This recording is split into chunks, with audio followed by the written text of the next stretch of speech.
projectile motion. Before starting, I want to ask you one question. That how many problems you can solve in a day? How many problems you can solve in a year? I am not demotivating you. Just think, just try to calculate. How many problems you can solve on a particular topic? If you solve 10 problems, they will make 1,000 within this time, within this 1 year. If you can solve 100 problems on a particular topic, then they can make 10,000 problems for you, because who are the question makers, who are just forming the questions for you, may ask the questions of different ways, different types. So I want to tell you, don't be demotivated by these words, but try to understand the essence of it. Today we are going to start a new topic, projectile motion. Don't think about what is the formula of it, what is the calculation it is done here, but always you just ask two questions in your mind. Why this is done here? How this is done here?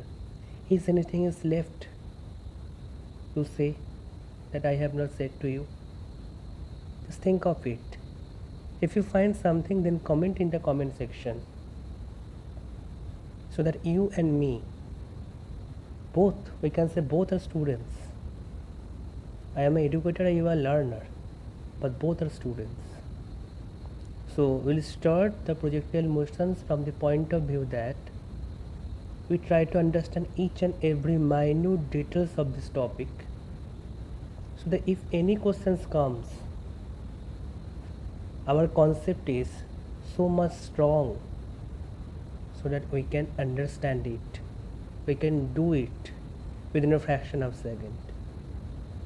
And if we have a concept, then we need not to just cram the formulas, we need not to cram the shortcomings, but we know what is the cause of these shortcomings. So this is my YouTube channel, Fiji Facts. Here we are basically discussing about the facts, so that you can solve, you have the capability, the capability may grow within you, and it should be, so that you can solve any questions. If you know that particular topic, any question they ask, you can solve it. So don't try to do the numericals first, try to understand the concept. So the topic projectile motion is that if a particle is thrown by making a certain angle with the horizontal level, okay, so here this is the horizontal level, here the OX axis denotes the horizontal level, you can say it is a reference level, you can say it is a datum level. An observer is at the point O, he throws a particle, not vertically, not horizontally, but making an angle theta with the horizontal.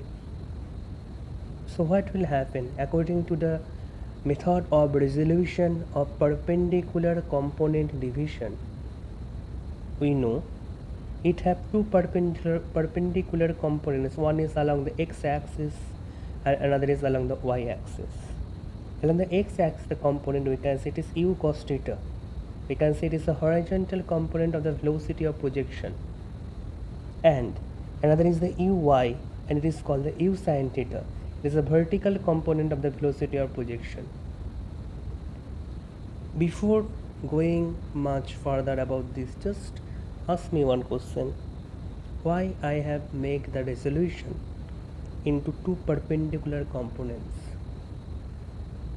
Just think about that. Now the particle is thrown with the velocity u at an angle theta. Maybe the particle is thrown with a velocity v at an angle phi. Then, so whatever be the magnitude of the velocity, whatever be the direction of the angle, obviously calculated from anti-clockwise with the horizontal or the datum level, that is it is, we can resolve it into two perpendicular components. One is along the x-axis, another is along the y-axis. Actually, the motion is not happening along the x-axis and along the y-axis. Ux and uy is chosen by us to analyzing it mathematically.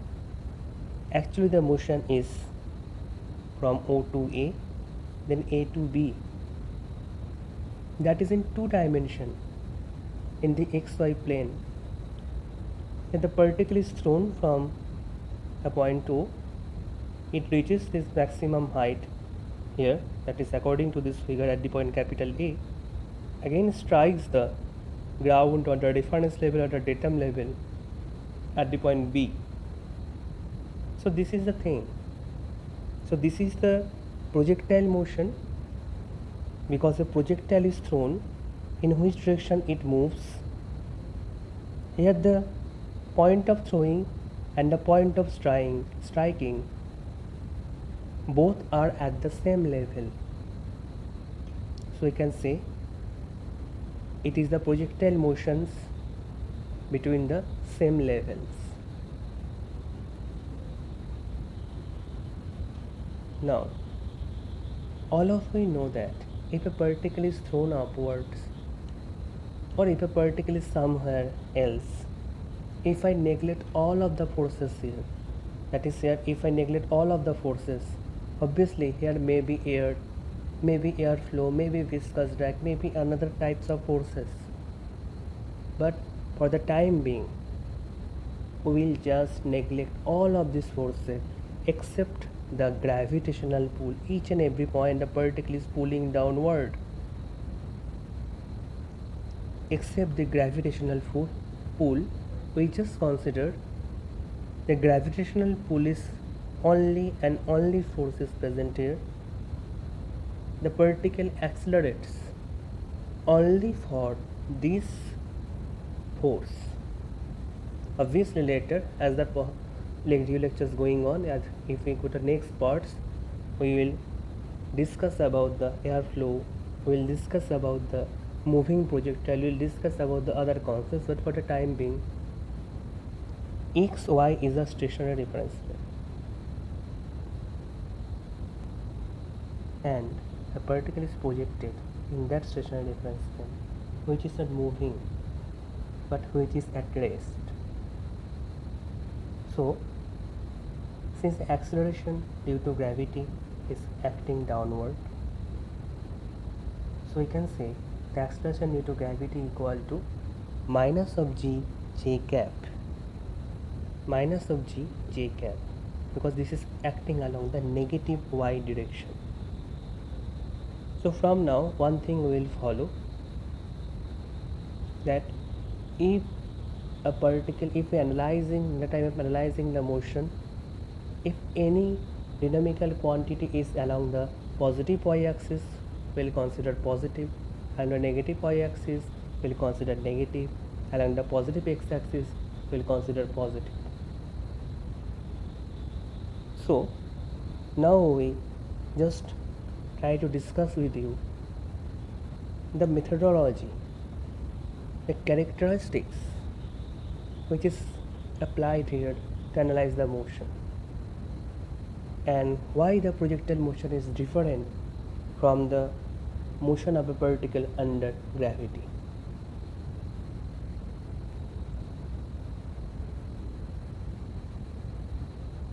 The horizontal component. What is the horizontal component that I have considered there? Horizontal component of velocity, that is the ux, that is u cos theta, which is remains unaffected by the acceleration due to gravity. Can you say me why? Because if I say ux is along the x-axis, ux is along the x-axis, and the acceleration due to gravity is along the negative y-axis. We can see it is minus j cap, we can see it is I cap. So just think about this. So what is the angle between them? 90 degree. The angle between the x-axis and the negative y-axis is 90 degree. So if I want to find the component of ux along the direction of the acceleration, it is 0. Similarly, the component of minus g along the ux is 0. So here the acceleration due to gravity does not affect the ux, and so that's why the ux is not changing. Okay, if the force is not applied, the force is applied perpendicularly to that of the path of the motion, okay, then what will happen? You know all of these things very well. It cannot deviate, it cannot change its value. So ux is constant throughout the motion. There is no change in the horizontal velocity of x component. Just keep this thing in your mind. As long as the motion continues, if I look the diagram, the motion continues from O to capital A to capital V. As long as the motion continues, as long as the particle reaching from O to B via A, the ux is completely remains constant. And now what is about uy? Just say this is the direction of uy. This is the direction, that is the positive y-axis. This is uy, and the uy is in the positive y direction, acceleration is in the negative y direction. So we can say this thing. Here the uy is along the positive y direction, and acceleration is along the negative y direction. So here the acceleration and the velocity are in the same line, so it affects it.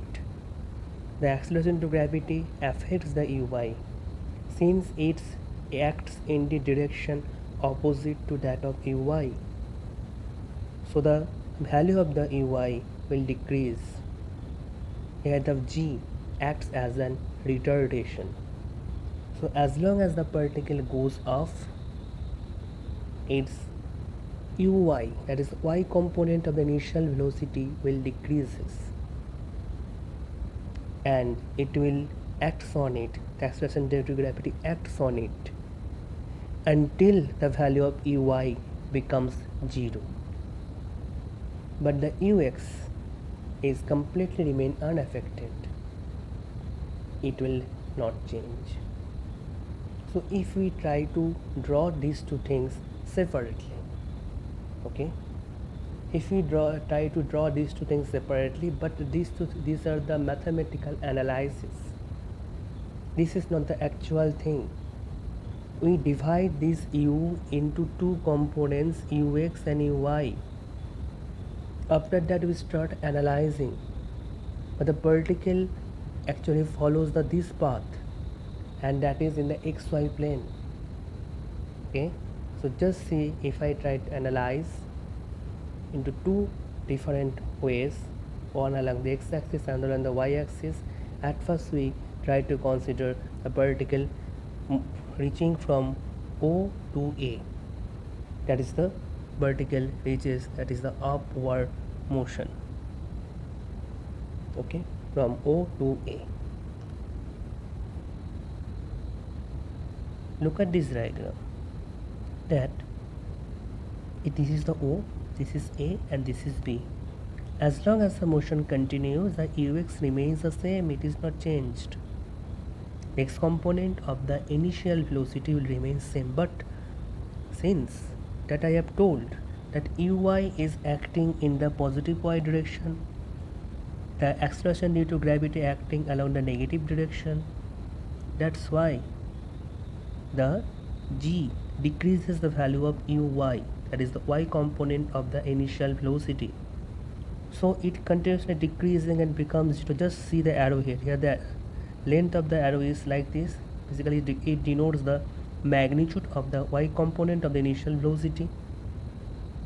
And now when it translates, when I consider the point P, at that time just see the length of the arrow, and it is decreased from here to here, it is decreased, and it completely vanishes when it reaches the point A. So the particle cannot go beyond the point capital A. So if the particle reach the capital A, so that will be its maximum height. Okay, I think you understood this thing. Now we try to put it in the form of equations. So let us consider a point P that we have considered. The point P is in between O and A. That is somewhere in between the motion, in between the upward motion. So at the point P, let us consider the velocity y component at the point P is Vy. That is, if the velocity at the point P is V vector, then its y component is Vy. And the particle is then at a height small h from the reference level, horizontal reference level or ground. So if I write down the equation for this, that is v square equal to u square plus 2as. Here Vy is positive because it is along the positive y-axis. Uy is also positive because it is also along the positive y-axis. Acceleration, that is along the minus g, so minus g is placed here. Along the negative y-axis, so minus g is placed here. The small h here, small h is calculated along the positive y-axis, so plus h. So these conventions you have to follow each and every cases. Maybe it seems why this is so much problematic. You just write down v square equal to u square minus 2gh. It is not funny like this. I am using this so that each and every cases, whatever we discuss, it becomes easier. It come to a track, and we will follow that track, and we will reach the target, the aim, that where we want to achieve, where I want to reach. So these things are necessary. Don't think this why this positive, negative, so much conventional signs are used. So Vy square equal to u square sin square theta, because the y component of the initial velocity is u sin theta. So u sin theta, Vy we don't know. So we just kept this as Vy minus 2gh. So Vy equal to, obviously after calculation, this it becomes this Vy equal to root over of u square sin square theta minus 2gh. So just see each and every moment, the u square sin square theta, the velocity, the square of the velocity, initial velocity, sorry, y component of the initial velocity, square of the y component of the initial velocity is decreased by an amount 2gh. As the value of h increases, as it moves upward, as the value of h increases, u sin theta decreases. Why? Because g is just pulls it downward. G just pulls it downward, so the value of it decreases. So as it moves upward, Vy becomes less than that of the Uy. Okay, so when it reaches A, what will be the instantaneous value of the y component of the velocity? That is 0. Okay, so we can say, if I put Vy equal to 0 in this equation and small h equal to capital H, because when Vy equal to the instantaneous velocity, y component's instantaneous velocity is 0, at that time the particle is at capital H. The height measured from the ground is at capital H. So if I put this thing, just try to do the calculations in your mind. Vy is 0, so u square sin square theta minus 2g capital H equal to 0. From it, capital H equal to u square sin square theta divided by 2g. The story is not ends here. It is u square sin square theta divided by 2g. In case of projectile motions, we have considered that the g, that is the acceleration due to gravity, the small g, not the capital G. Small g is constant. But is the small g is constant? Never. The small g varies with latitude and longitude. Small g varies with height and depth. The value of small g that we have considered here. And for that case, the motion, the equation, that is v square equal to u square plus 2as, that I have used here. That is the motion of the particle under constant acceleration. So g is 9.8 meter per second square. It is an assumption. The value of g will change.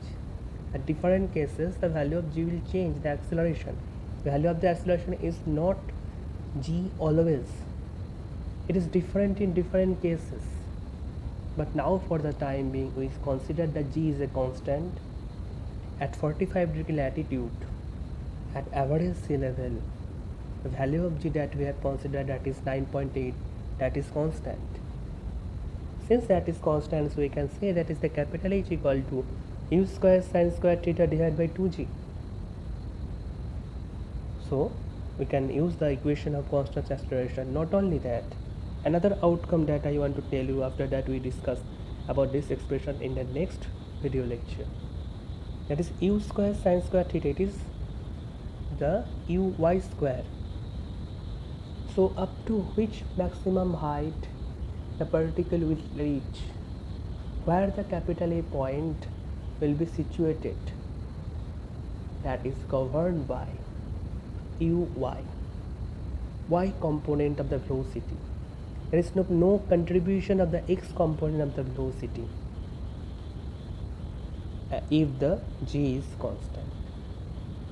We will bring back the analysis of the maximum height, that is how it can be changed and all of these things.